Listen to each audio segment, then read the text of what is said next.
স্বাগতম সবাইকে আমাদের ভিডিও লেকচার সিরিজগুলোতে। গত পর্বে আমরা আলোচনা করেছিলাম সিরিজ এবং প্যারালাল সার্কিটের কিছু ম্যাথ এবং তার আলাদা আলাদা মান কীভাবে বের করতে হয়, কারেন্টের মান কীভাবে বের করতে হয়, ভোল্টেজের মান কীভাবে বের করতে হয়, রেজিস্ট্যান্সের মান কীভাবে বের করতে হয়, সেগুলো আমরা আলাদা আলাদাভাবে বের করে দেখেছিলাম। তো আজকের আলোচ্য বিষয় হচ্ছে মিক্স সার্কিট। মিক্স সার্কিট কাকে বলা হয় বা মিক্স সার্কিট কীভাবে গঠন হয়। মিক্স সার্কিট মূলত সিরিজ এবং প্যারালাল সার্কিটের কম্বিনেশনের মাধ্যমে হয়। আমরা এখানে দেখতে পাচ্ছি এখানে কিছু প্যারালাল সার্কিট রয়েছে, এখানে একটা লুপে আর একটা লুপে প্যারালাল সার্কিট রয়েছে। এই দুইটা সার্কিট যুক্ত হয়ে একটা সিরিজ সার্কিট গঠন করেছে। সেটা কিভাবে? আমরা যদি এই সার্কিটটার মানে এ এবং বি এর যদি আমরা তুল্যরোধ বের করি, সেখানে একটা তুল্যরোধ পাবো এবং এটার একটা তুল্যরোধ পাবো। এই দুইটা মিলে একটা কিন্তু সার্কিট হয়ে যাবে। এখন কি হলো, এই সার্কিটটা কিন্তু আমাদের সিরিজে হয়ে গেল। তার মানে আমরা এই মিক্স সার্কিট থেকে একটা সার্কিটে রূপান্তর করতে পারবো, সেটা হচ্ছে কি সিরিজ সার্কিট। এখানে বলা রয়েছে আর এস কত, মানে সিরিজ সার্কিটের রেজিস্ট্যান্স কত, টোটাল রেজিস্ট্যান্স কত, সেটা কিন্তু আমরা এইভাবে কনভার্ট করে এখান থেকে সিরিজ সার্কিটের রেজিস্ট্যান্সটা বের করতে পারবো। তো আমরা প্রথমে খেয়াল করি, এখানে একটা জিনিস খুবই কমপ্লেক্স রয়েছে। খেয়াল করি, এইখানে যদি আমাদের একটা সোর্স হয় এই সার্কিটে, এই সোর্স থেকে আইটি পরিমাণ কারেন্ট এখানে আসবে। এখান থেকে এই পয়েন্ট থেকে তিনটা ভাগে ভাগ হয়ে যায়, I1, I2, I3। এখন খেয়াল করি, আইটি থেকে কারেন্ট কিন্তু I1-এ কিছু যাবে, I2-তে কিছু যাবে, I3-তে কিছু যাবে। এখন আমি যদি এখন জিজ্ঞেস করি 4 ওহমের ভোল্টেজ কত, দুই প্রান্তে ভোল্টেজ কত, 6 ওহমের দুই প্রান্তে ভোল্টেজ কত, 8 ওহমের দুই প্রান্তে ভোল্টেজ কত, তাহলে এটা আমরা কীভাবে বের করবো? আমাদের জানতে হবে এইখানে I1-এর কারেন্ট কত, I2-এর কারেন্ট কত, I3-এর কারেন্ট কত। তাহলে যদি আমরা এগুলো জানতে পারি, ওই সূত্র মানে আমাদের কি ভোল্টেজ V সমান IR, ওইটা অ্যাপ্লাই করলে কিন্তু আমরা 4 ওহমের ভোল্টেজটা জেনে যাব। কিন্তু তার আগে আমাদের একটা জিনিস জানতে হবে যে A এবং B দ্বয়ের টোটাল ভোল্টেজ কত, এদের টোটাল ভোল্টেজ কত, ওইখান থেকে আমরা আলাদা আলাদাভাবে বের করতে পারবো। তো এখানে বলা রয়েছে যে আইটি টোটাল কারেন্ট সিরিজে যেটা ছিল, আমরা এখানে একটা সিরিজ সার্কিট ড্র করেছিলাম কিছুক্ষণ আগে, ওইটার আমাদের কারেন্ট কত হবে, তারপর I1-এর কারেন্ট কতটুকু হবে, I2-এর কারেন্ট কতটুকু হবে, I3 কারেন্ট কতটুকু হবে, I4-এর কারেন্ট কতটুকু হবে, I5-এর কারেন্ট কতটুকু হবে। তো এই জিনিসটা করার আগে আমরা একটা জিনিস বুঝিয়ে আসি। আমি ধরলাম এখানে আইটি পরিমাণ কারেন্ট, ধরলাম ক পরিমাণ কারেন্ট। এখানে ক পরিমাণ কারেন্ট যদি আসে, ক পরিমাণ কারেন্ট তিনটা ভাগে ভাগ হয়ে আবার কিন্তু আমি এখানে ক পরিমাণ কারেন্টটি পাবো। এই ক পরিমাণ কারেন্ট আবার এখানে দুটি ভাগে ভাগ হয়ে আমি কিন্তু আবার এখানে ক পরিমাণ কারেন্ট পাবো। তার মানে কি, আমরা সার্কিটটা যদি লাস্ট পর্যায়ে একটা সিরিজ সার্কিট পাই, তাহলে কিন্তু আমাদের ওই আগের ফরম্যাটটা চলে আসে। আমরা গত পর্বে আলোচনা করেছিলাম কি, সিরিজ কানেকশনে আমি যদি এখানে ক পরিমাণ কারেন্ট দিই, কোনো রাস্তাও পাবে না, ক পরিমাণ কারেন্ট এখানে রিটার্ন আসবে। তার মানে আমরা এই সার্কিটটাকে সিরিজে কনভার্ট করলে আমি যদি এখানে ক পরিমাণ কারেন্ট দিই, এখানে যত রাস্তায় থাকুক না কেন সব রাস্তা দিয়ে বের হয়ে আবার টোটাল আকারে ক পরিমাণ কারেন্ট এখানে রিটার্ন পাবে। তো এটা আমরা আগে থেকেই জানি সিরিজ সার্কিটের বেলায়। তো আমরা খেয়াল করি, এখানে সিরিজ সার্কিট ফাইনাল রেজাল্ট পেলেও আমরা কিন্তু এখানে প্যারালাল আগে করব, প্যারালাল করার পর তারপর ফাইনাল রেজাল্ট। খেয়াল করি, এ এবং বি দ্বয় পরস্পর কি আছে, এরা প্যারালালে।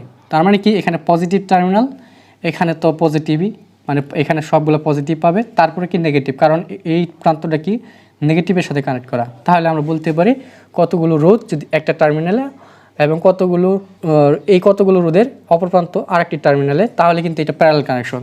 তাহলে আমরা এখানে এ এবং বি প্যারালালে আমরা হিসাবটা করতে পারি, ইকুইভ্যালেন্ট রেজিস্ট্যান্সটা বের করতে পারি। সেটা কিভাবে, আর পি, কী জন্য আর পি লেখা হলো, এটা হচ্ছে প্যারালাল কানেকশন। কতটুকু আমরা রেজিস্ট্যান্স বের করব, এ এবং বি, এ এবং বি।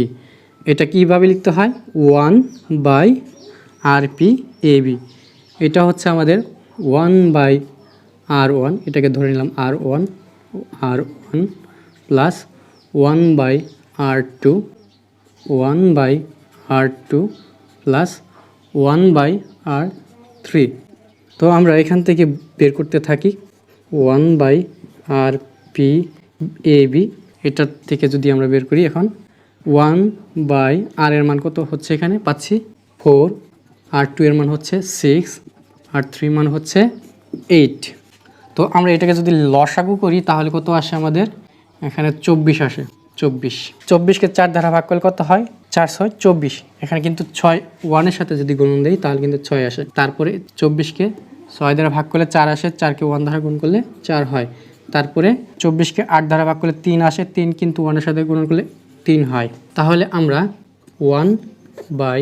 1/RPAB সমান কত পেলাম? এটা হচ্ছে এই পাশে। এখন আমি যদি 1/RPAB এটা যদি আমরা বের করি, এখন কত আসে? এখানে হচ্ছে আমাদের 3 আর 4 7, 7 আর 3 হচ্ছে 13, এখানে হচ্ছে 24। এটা যদি আমি এই পাশে করে রাখি, এখন এটা হচ্ছে 1 এটা আমি উল্টিয়ে দিই, সরাসরি উল্টিয়ে দিলে ভালো হয়। 1/RPAB সমান কি হবে তাহলে? টোটাল ইকুইভ্যালেন্ট রেজিস্ট্যান্স কি হবে? এটা হচ্ছে আমরা যদি উল্টিয়ে দিই তাহলে উপরে আসে 24, নিচে হচ্ছে 13। এটা যদি আমরা ভাগ করি ক্যালকুলেটর দিয়ে, আমাদের আসে 1.846 ওহম। তাহলে আমরা প্যারালাল কানেকশনের যে রেজিস্ট্যান্সগুলো ছিল এদের তুল্যরোধ কত পেলাম? RPAB সমান 1.846 ওহম। এবার আমাদের একটা নোটেবল দরকার। নোটেবল কি? এই যে আমরা প্যারালাল একটা তুল্যরোধ পেলাম, এই তুল্যরোধটা আমরা একটা জায়গায় নোট করে রাখবো, এটা আমাদের কাজে দেবে। এটা কত? RP, মানে RP প্যারালালে, তাহলে আমরা বলতে পারি 1.846। এটা আমরা নোট করে রাখলাম, এটা লাগবে। তো আমরা এখন কিন্তু RP তার মানে টোটাল সমান্তরালের তুল্যরোধটা, মানে প্যারালালের তুল্যরোধটা কিন্তু আমরা বের করে রেখেছি। এখন কি এই পাশে একটা প্যারালাল কানেকশন রয়েছে, এটা আমরা বের করব। এটা কত? CD। তাহলে আমরা এটা এখন মুছে দেই। এবার আমরা CD কিন্তু বের করব, মানে CD কি? প্যারালাল। এখানে 3 ওহম এবং 6 ওহম পরস্পরকে প্যারালালে, তাহলে আমরা CD বলতে পারি, এটা আমাদের RPCD। তাহলে এটা 1 আকারে থাকবে, লিখতে পারি 1 এখানে R4 প্লাস 1/1/R5। তাহলে আমরা এটা যদি ক্যালকুলেট করি, 1/RPCD সমান কত? 1/R এর ভ্যালু হচ্ছে 3 ওহম প্লাস R5, 1/R5 কত? এখানে আমাদের 6 ওহম। তাহলে আমরা যদি সরাসরি এটা বের করি তাহলে RPCD আসবে 2 ওহম। এটা আমি একবারে করে দিলাম। এখন আমাদের একটা নোটিসেবল কাউন্ট করতে হবে। এটা কি? এটা হচ্ছে আমাদের RPCD 2 ওহম। এর আগেরটা কত ছিল? 1.846 ওহম। তার মানে কিন্তু এখন এই সার্কিটে দুইটা জিনিস বের করা হয়ে গেছে। একটা কি? AB, এটা প্যারালাল কানেকশন ছিল, এটা প্যারালাল কানেকশন ছিল। এটার মান কত আসলো? 1.846 ওহম তুল্যরোধ, যেটা কিনা ছিল। আর আমাদের এই পাশে তুল্যরোধ কত আসলো? এই পাশে তুল্যরোধ আসলো 2 ওহম। তো আমরা এখানে তুল্যরোধ আর এখানে তুল্যরোধ যদি কম্বিনেশন করি তাহলে কিন্তু আমাদের একটা সিরিজ সার্কিট হয়ে যায়। এর আগে আমরা একটা সার্কিট ড্র করেছিলাম, সিরিজ সার্কিট শুরুতেই। ওই সার্কিটটা আমরা আবার ড্র করব কাজের সুবিধার জন্য, বোঝার জন্য। এখানে একটা কানেকশন ছিল, এখানে একটা, তারপর এখানে সোর্স। তাহলে কিন্তু একটা সিরিজ কানেকশন হয়ে গেছে। আমাদের বলা ছিল এখানে আমাদের RSটা বের করতে হবে। আমি RSটা আগে বের করে রেখেছি কাজের সুবিধার জন্য। তো আমাদের RSটা কিন্তু এটাই আসবে।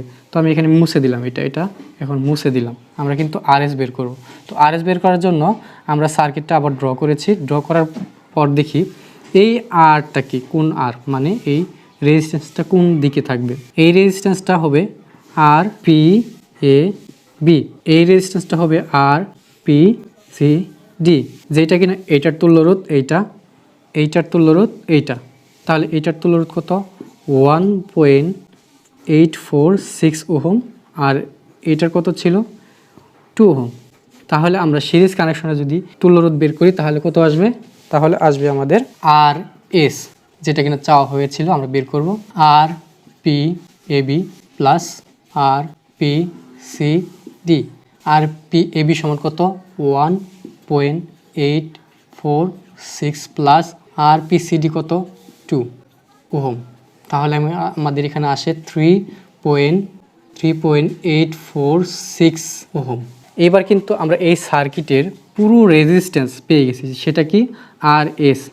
RS বলা হয়েছে কারণ হলো লাস্ট পর্যায়ে এসে আমরা কিন্তু সিরিজ কানেকশনে একটা তুল্যরোধ পাই, এই জন্য RS বলা হয়েছে। তাহলে আমরা কত পেলাম?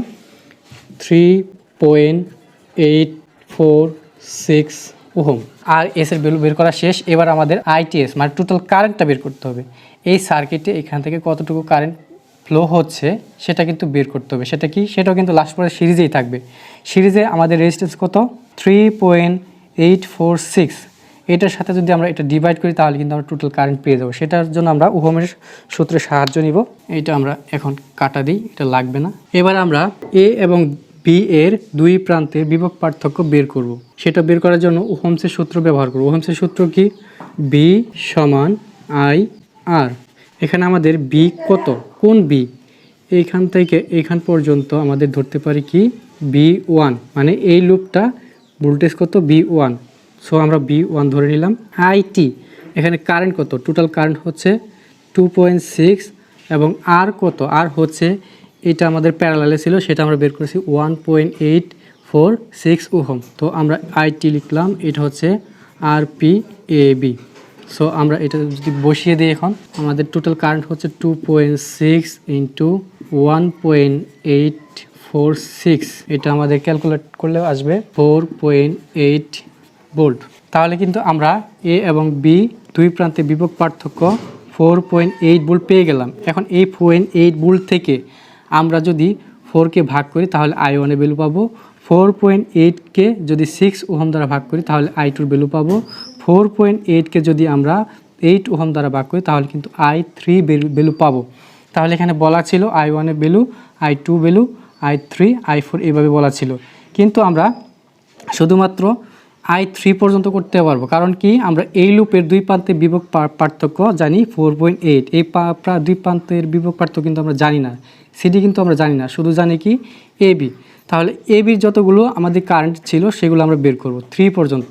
এবার আমরা এখানে বিভব পার্থক্য কত পেলাম? B1 সমান আমরা পেলাম 4.8 ভোল্ট। এটা আমরা এখানে কাজে লাগাবো। তাহলে আমরা প্রথমে লিখব I1 সমান B1 ডিভাইডেড বাই এখানে R1, কারণ ভোল্টেজকে আর রোধ দ্বারা ভাগ করলে কিন্তু আমরা কারেন্ট পাই। এখানে আমাদের ভোল্টেজ কত ছিল? দুই প্রান্তের 4.8, আর কত ছিল?